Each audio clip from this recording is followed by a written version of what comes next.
Title: The Great Nebraska Cornfield Census of 1973.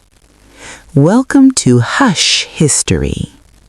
Good evening or good morning wherever you are. Tonight we're going to talk about something really important, something no one ever asks about. The 1973 Nebraska Cornfield Census. Now I know what you're thinking. Why would anyone be interested in counting corn? Well, because in 1973, the U.S. government decided that every branch of a tree in Platte County needed a name. Not just a number, a name, like Earl or Margaret or Little Timmy. They hired 3 people: Harold, who smelled like wet hay, Milton, who lost his glasses in a row, and Betty, who brought sandwiches but never ate them. They started on June 12th. By June 14, they had named 2,000 stalks. By June 20th, they had named 12,000. And then Harold found one. A stalk. Just one. Longer than the rest. It had 3 perfect ears, and get this, there was a little knob next to it that looked just like a face. They named it Walter. Walter the corn. Now here's the twist. Walter wasn't supposed to be there. The soil report said that the land was supposed to be barren. No seeds, no water, nothing. But there he was, staring at them, with his little corn face. Milton said we should cut him off. Betty said we should take a Polaroid. Harold just whispered, "He looks lonely." So they left him. And every day after that, they would walk past Walter, saying, "Morning, Walt," and counting. By August, they had named 47,000 stalks, and Walter, well, he would grow, not just taller, he would grow wider, as he ate the names. As always, "Good morning, Walt" was the order of the day. Then September came, harvest time. They rolled up with the combine, and when they reached Walter's row, he was gone. Not cut, not trampled, just absent. A perfect circle of dirt where he had stood, as he had gone. The next year, 1974, they didn't take a census, budget cuts. But every July when the corn was high, Harold would drive out alone and stand in that empty circle. He would say really quietly, "Still alone, Walt?" No answer, just the wind and the smell of wet hay. They say if you go to Platte County now, just after the rain, you'll hear it. No sounds, no footsteps, just a crunching sound, like someone counting branches. 1, 2, 3. And sometimes, if you listen closely, you hear a name. Not yours, not mine. Walter. So close your eyes, feel the blanket, let the wind carry you, and maybe, just maybe, Walter's still out there, counting. They close the book, turn off the light, and tell themselves it's just corn, just wind, just Nebraska being Nebraska. But Harold, he kept going back. Not every July, just the ones where the sky went bruise purple before noon. The kind of day where the air tastes like pennies. He'd park his old Ford at the edge of the field, boots sinking into mud that never dried, and walk straight to the circle. By 1978, the circle wasn't empty anymore. The dirt had cracked open, like someone had punched upward from underneath, and growing out of it, not corn, not soybeans, just fingers. long, green, jointed like asparagus stalks, but they moved, slow, like they were testing the breeze.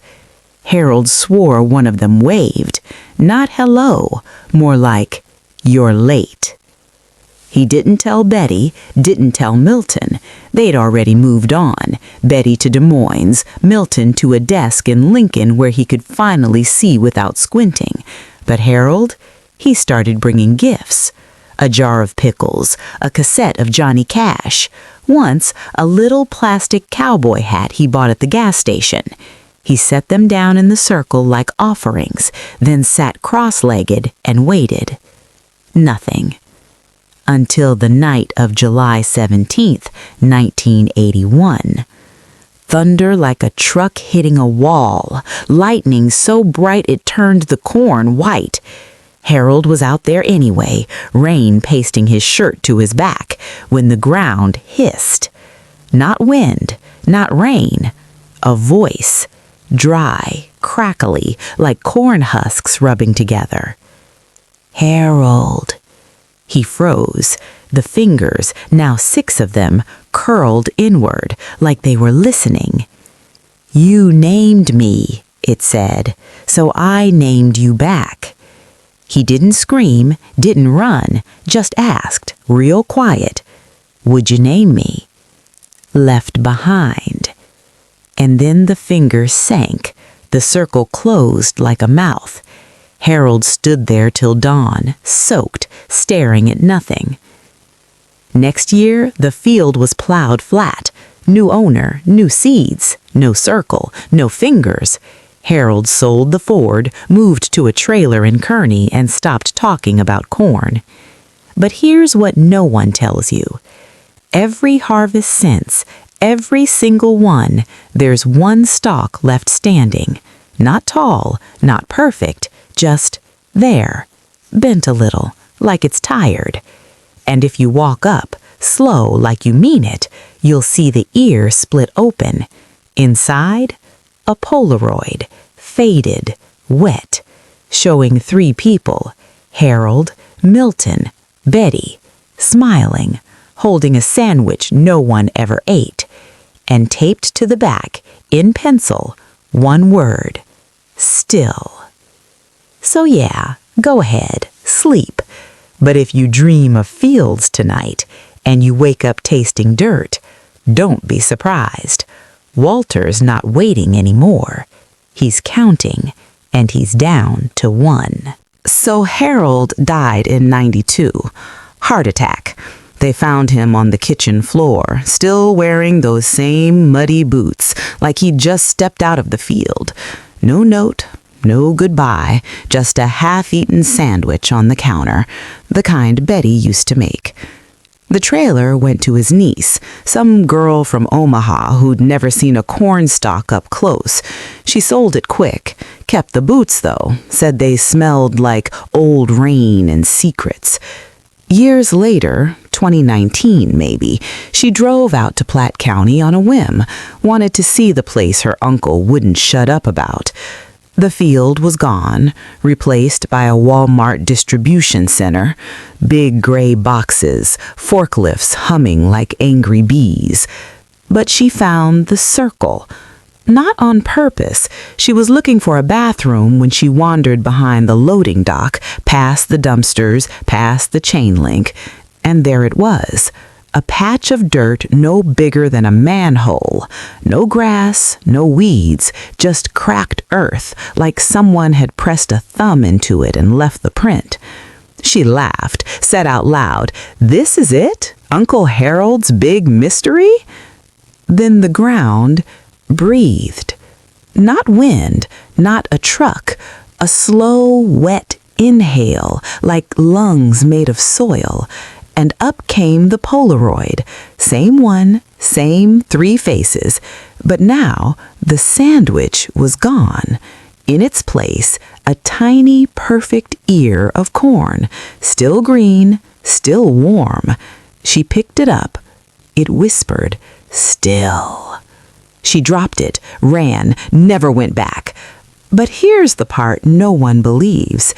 every night since, every single night, she dreams she's walking the rows again, not as herself, as Harold, boots too big, shirt too wet, and ahead of her one stalk, bent, tired.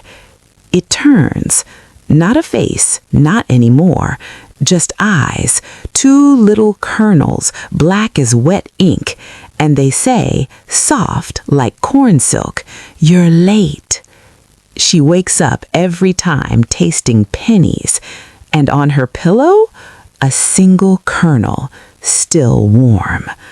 So yeah, go ahead, sleep, but if you hear a crunch, not footsteps, not wind, just counting, 1, 2, 3, and then nothing, because you're next.